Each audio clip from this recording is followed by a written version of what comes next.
Excel et j'ai la chance de diriger RMS, agence experte du retail qui accompagne les maisons de luxe, les marques de mode, les acteurs de l'hospitality. Une de mes passions, c'est le service, l'expérience, d'animer une communauté, de la nourrir de best practices et de la faire se rencontrer. D'où les rencontres RMS ce soir qui a réuni plus de 100 décideurs du retail autour d'un thème qui m'est très cher, à savoir les bridges entre l'hôtellerie et le retail, puisque je viens des bancs de l'école hôtelière de Lausanne et que je suis très animée par cette dimension de service, d'expérience et d'émotion.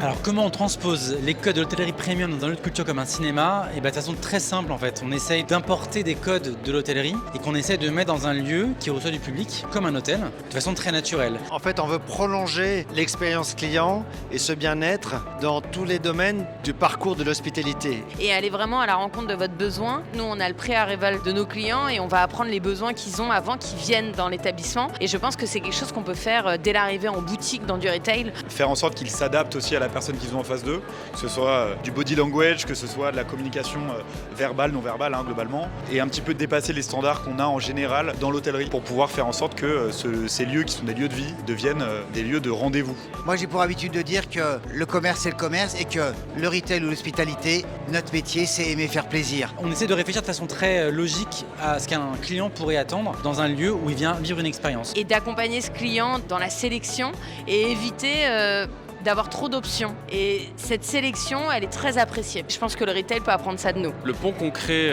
en tout cas entre l'hospitalité et le retail chez Maison Kitsune, je dirais que c'est l'ouverture du café Kitsune à Oyama, au Japon. Et donc on a réussi à créer ces ponts par la suite en ouvrant des combo stores qui proposent à la fois l'expérience café et celle de maison, donc l'hospitalité plus le retail. Quand on arrive dans une réception d'hôtel, et si le réceptionniste a cette capacité de dire « Bonjour, j'arrive, je m'occupe de vous, je vais patienter quelques instants », ça change tellement l'expérience client. Alors, le retail, hospitality, même expérience, même combat.